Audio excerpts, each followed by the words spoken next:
Sais-tu pourquoi beaucoup de personnes apprennent des techniques de manipulation pour pouvoir capter l'attention des gens et les influencer?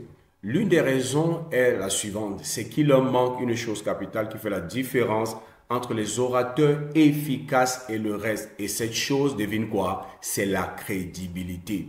Dans cette vidéo, je me propose de partager avec toi une leçon de Jésus qui va t'aider à gagner en crédibilité instantanément et à te présenter aux yeux de ton auditoire, de ceux qui te suivent, comme une personne qui sait de quoi elle parle. Ce sera impactant pour ton business, impactant pour ton ministère, impactant pour ton message et impactant pour le produit que tu te proposes de vendre aux autres. Alors cramponne-toi et allons-y.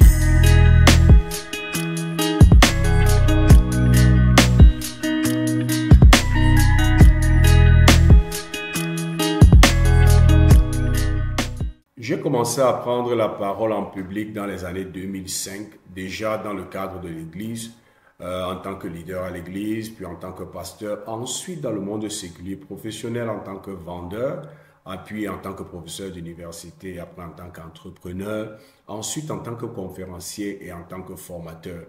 Et j'aurais aimé te dire que le principe de crédibilité dont je parle, c'est quelque chose que je connais depuis longtemps. Non.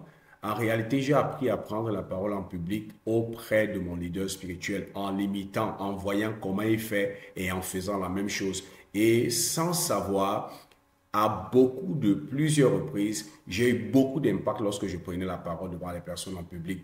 Mais c'est lorsque j'ai commencé à véritablement faire des recherches parce que je voudrais de manière intentionnelle commencer à bâtir vraiment ma compétence dans la prise de parole en public en tant qu'orateur, que je suis tombé sur ce livre de John Maxwell qui parlait du principe de la crédibilité. Et c'est là où je me suis rendu compte pourquoi est-ce que mon leader spirituel qui m'a appris la parole en public m'avait donné un certain nombre de recommandations. Et aujourd'hui, je me suis rendu compte que ces recommandations, en fait, avaient pour but de m'aider à bâtir la crédibilité. Parce que s'il y a quelque chose que j'ai constaté depuis 18 ans que je pratique l'art oratoire, depuis 18 ans que je suis orateur, c'est que les gens jugent le message par la qualité du messager.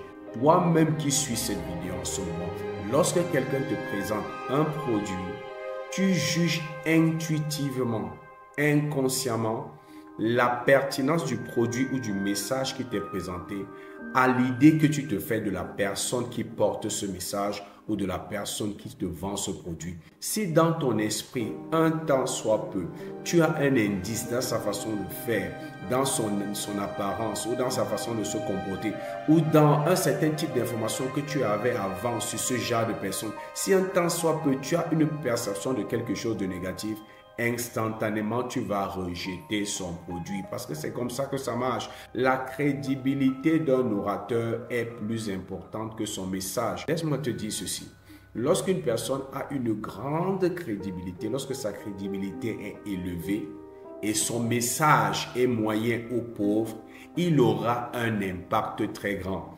Même si les gens après vont se rendre compte que ce qu'il nous a vendu ne sont que des balivernes, mais sa crédibilité va lui donner un impact très fort. Mais lorsque quelqu'un a une faible crédibilité et a un message vraiment intéressant, les gens auront tendance à rejeter son message. Parce que c'est comme ça la nature humaine. Nous jugeons la qualité du message à la qualité du messager.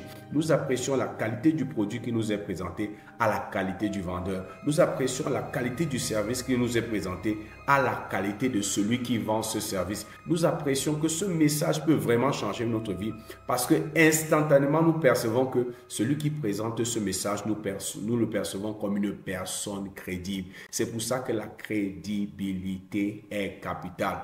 Et c'est pour ça que lorsque Jésus s'apprêtait à laisser ses disciples, il leur a donné une instruction. C'est dans le livre des Actes des Apôtres, chapitre 1, le verset 8. Il leur a dit quoi? Vous allez rester, vous allez recevoir une puissance, le Saint-Esprit va descendre sur vous et vous serez mes témoins à Jérusalem, en Judée, en Samarie et jusqu'aux extrémités de la terre. Ce qui me marque dans cette instruction de Jésus, qui est tellement fondamentale et qui rejoint ce que John Maxwell enseigne comme le principe de la crédibilité, c'est que Jésus n'a pas voulu envoyer des diplômés parler de sa part. Il n'a pas voulu envoyer des personnes avec de gros diplômes ou des personnes avaient un gros nom, ou des personnes avaient une grande notoriété. Ce n'est pas ça qui l'intéressait. Ce qui l'intéressait, c'est d'envoyer des témoins. Et beaucoup de personnes se disent que oh, je ne peux pas bâtir ma crédibilité parce que personne ne me connaît. Je ne peux pas bâtir ma crédibilité parce que je n'ai pas un grand nom, parce que je n'ai pas des personnes qui me soutiennent, parce que je n'ai pas beaucoup de followers. Moi, je vais te dire que tu peux bâtir ta crédibilité instantanément lorsque tu es témoin de ce que tu parles ou de ce que tu annonces. Il y a une très grande différence entre un témoin et un simple orateur, entre un témoin et un simple vendeur, entre un témoin et simplement quelqu'un qui raconte ce qu'il a entendu. La caractéristique principale de ce que Jésus a envoyé pour annoncer son message, pour parler de sa part, pour annoncer son royaume, pour annoncer sa bonne nouvelle, ce n'était pas les diplômés. La qualité qu'il recherchait, c'était des témoins. Parce que si tu veux bâtir ta crédibilité, il faut que tu respectes les qualités de témoin. C'est pour ça que, contrairement à ce que beaucoup de personnes pensent, qui est que pour bâtir ma crédibilité, premièrement, je dois être ceci, je dois avoir ceci. Il est important que tu saches que pour bâtir ta crédibilité, ça tient d'abord à ton statut de témoin qui est lié à ton message, à ce que tu présentes et à ce que tu vends aux autres. Je vais te partager 5 qualités qui sont les caractéristiques d'un témoin. Et tu vas comprendre pourquoi Jésus n'a envoyé que des témoins et pourquoi toi aussi, si tu veux bâtir ta crédibilité instantanément, tu n'as pas encore de nom, tu ne connais pas encore de grande personnalité, tu n'as pas encore une grande autorité qui peut faire en sorte que les gens t'écoutent instantanément. Si tu veux bâtir ta crédibilité, il faut que tu aies ces qualités. C'est plus que capital et c'est plus qu'important. La première qualité, c'est ceci. Un témoin est celui qui a une expérience personnelle avec le message, le produit ou le service qu'il présente. C'est très important. Tu ne peux pas être témoin simplement parce que tu l'as lu quelque part, simplement parce que tu l'as entendu, simplement parce que quelqu'un t'en a parlé. Non, un témoin a une expérience personnelle avec le message, le produit ou le service qu'il présente à son auditoire. Il l'a vécu, il l'a touché, il l'a vu, il l'a expérimenté. C'est pour ça que les gens ont cette tendance à percevoir au niveau de l'inconscient, pas du conscient, des signaux qui leur permettent de dire que celui-ci sait de quoi il parle. C'est pour ça que c'est important que tu sois un témoin. Parce que l'expérience personnelle que tu as du produit te donne une certaine autorité et te donne une certaine assurance lorsque tu présentes le produit, lorsque tu présentes le service ou lorsque tu présentes ton message. La deuxième qualité d'un témoin, c'est quoi? C'est qu'un témoin a une histoire avec son message, avec son produit ou avec son service. Beaucoup de personnes qui présentent, qui vendent, qui se tiennent devant un auditoire, beaucoup de personnes racontent, ou celles qui racontent des histoires des autres et non pas d'histoire personnelle. Lorsque tu communiques avec ton auditoire ou la personne qui est en face de toi, l'histoire, ton histoire à propos du message que tu présentes, à propos du produit, du service que tu vends, ça te fait gagner en crédibilité. N'oubliez pas, c'est quoi le constituant d'un message? Tu étais dans une situation difficile, tu as cherché les solutions, tu n'as pas trouvé, jusqu'à ce que tu es tombé sur ce produit, jusqu'à ce que tu es tombé sur ce service, jusqu'à ce qu'on t'a présenté ce message, tu l'as appliqué dans ta situation et ta condition a changé et aujourd'hui, ta condition est meilleure. Lorsque tu racontes ton histoire, ça a plus de poids, ça a plus d'impact, ça a plus d'influence sur la personne qui te suit que les histoires des autres. Et tu ne peux avoir une histoire avec ton message que si tu es un témoin. C'est parce que tu l'as expérimenté que tu peux raconter une histoire là-dessus. Ça, c'est la deuxième qualité des témoins. La troisième qualité d'un témoin, c'est qu'il a une relation intime, particulière avec son message ou avec son service ou avec son produit. Lorsque je parle d'une relation particulière, intime, d'une connexion intime avec son message ou avec son produit, c'est pour dire qu'il n'a pas seulement fait une expérience, mais il a fait plusieurs expériences. Parce que plus je fais des expériences par rapport à un produit ou un service ou un message, plus je crée une relation intime entre moi et ce message qui fait en sorte que je ne doute plus de ses qualités, je ne doute plus de sa pertinence parce que je l'ai expérimenté encore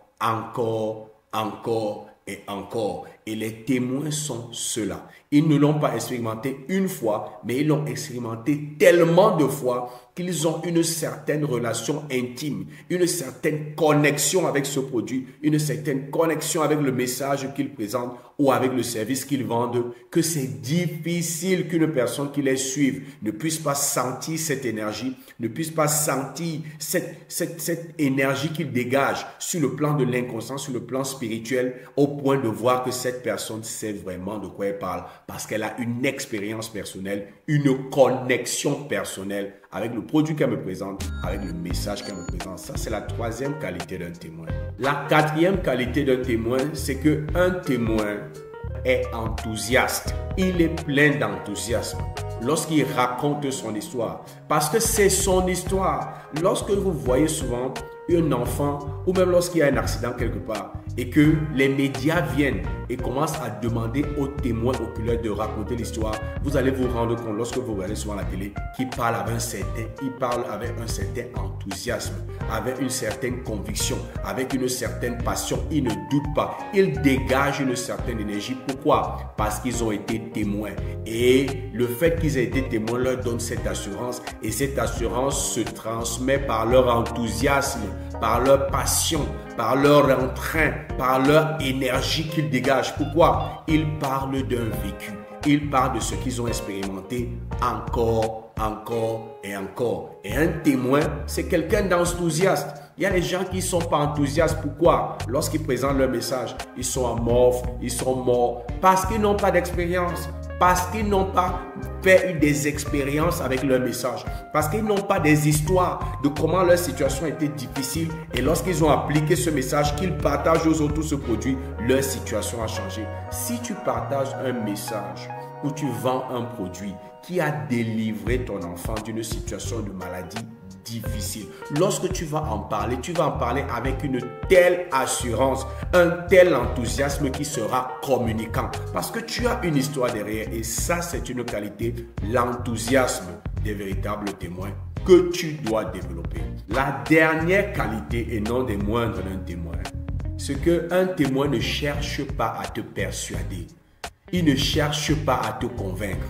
Pour lui, la vérité est là. Il l'a vécu. La seule chose qui l'intéresse, c'est de partager son expérience. Il ne cherche pas à te montrer qu'il est très intelligent. Il connaît les théories. Il te partage juste son message.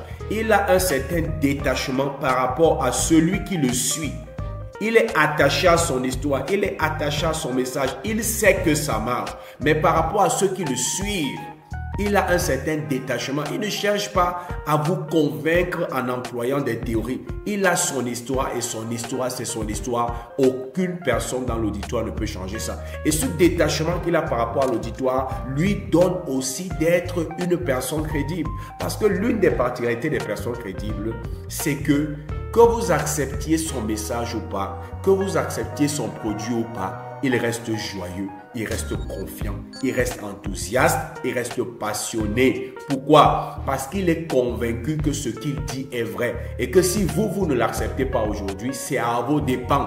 D'autres personnes vont l'accepter. Et c'est ça la particularité d'un témoin. Lorsqu'un témoin est là, il te raconte son histoire, pas une théorie. Si toi tu commences à venir avec des théories, il va dire: mon frère, ma soeur, je ne connais pas quelles sont les théories dont tu parles, mais ce que je sais, c'est que ce produit Avant que je ne consomme ce produit, j'étais dans une mauvaise situation. J'ai tout fait, ça n'a pas marché. Lorsque j'ai consommé ce produit, voilà ce qu'il en est. J'ai pris ce produit, je l'ai appliqué dans la vie de mon enfant, voilà ce qu'il en est. Tes théories, ce sont tes théories. Moi, j'ai une histoire, j'ai un vécu. Je ne sais pas d'où viennent tes théories, mais ce que je sais, c'est que ce produit marche, c'est que ce message est pertinent et c'est que ce service va changer ta condition. Il ne cherche pas à te convaincre, il te partage son histoire. Si tu ne veux pas croire, ça le laisse à 37 parce que ça ne change pas le fait que dans son esprit, il soit convaincu que ce produit marche. Mais lorsque tu n'es pas un témoin et que tu commences à essuyer des rejets, ce qui se passe pour beaucoup de vendeurs, beaucoup d'orateurs, c'est que tu commences à douter de toi et douter de ton message en te posant la question, est-ce que ça marche même? Et c'est là où vous voyez des personnes laisser son message et voir un message qu'une autre personne présente et voir que cette personne a du succès en disant, il faut que je prenne ce message-là et je le partage aussi. Non, ce n'est pas parce que ça marche chez lui parce qu'il a une relation avec ce message, il a une expérience avec son message, il a un vécu par rapport à ce message, il a une histoire par rapport à ce message. Ça lui donne une certaine autorité, une certaine connaissance, une certaine conviction qui se transmet par sa passion, son enthousiasme, sa joie lorsqu'il partage ça. Et lorsque l'auditoire ou celui à qui tu vends perçoit cet enthousiasme, perçoit cette passion, perçoit cette conviction, inconsciemment, ça lui envoie un message. Instantanément, ça lui envoie un message qui lui dit que cette personne est crédible. Parce que cette personne ne parle pas sur la base des théories. Cette personne ne parle pas sur la base de ce que les gens ont dit. Cette personne parle sur la base de l'expérience. Et lorsque tu le fais, tu es efficace. C'est ça qui fait en sorte que lorsque je prends la parole, je me rassure, que le sujet sur lequel je veux discuter, c'est un sujet sur lequel j'ai de l'expérience, j'ai un vécu personnel, c'est une discipline dans laquelle je me suis plongé. Ne pas parler de quelque chose dont tu n'as pas l'expérience, parce que lorsque tu n'as pas l'expérience, tu perds en crédibilité. Et même si ce que tu dis a du sens, parce que les autres perçoivent que tu n'as pas de crédibilité, ça décrédibilise ton message et tu n'as aucun impact. Voici les 5 choses que tu dois savoir qui sont reliées au fait que tu dois être un témoin. C'est ça la leçon que j'ai appris de Jésus dans ce passage de Actes chapitre 1 verset 8. C'est que ceux qu'il a envoyés, ce sont des témoins.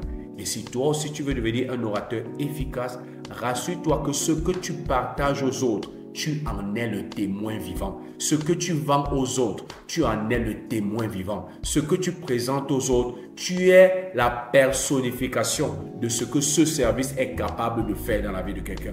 Lorsque tu parles par l'expérience, tu es plus efficace qu'un plus grand éminent professeur qui vient avec toutes les théories. Parce que lui, il parle de ce qu'il n'a pas vu. Toi, tu parles de ce que tu as vu, tu as touché, tu as vécu, tu as expérimenté encore et encore. Tu as une histoire. Il n'a pas eu d'histoire. Et l'histoire, les histoires, ça change les gens. C'est pour ça qu'on a l'habitude de dire que les faits, on dit en anglais, facts tell, but stories sell. Vous dites quoi? Les faits informent, mais les histoires, c'est ça qui vend. Les témoignages, c'est ça qui vend. Les preuves, c'est ça qui vend. Et lorsque tu es un témoin de ce que tu dis, de ce que tu avances, de ce que tu vends, tu deviens le produit, l'exemple, de ce que tu dis est capable de faire.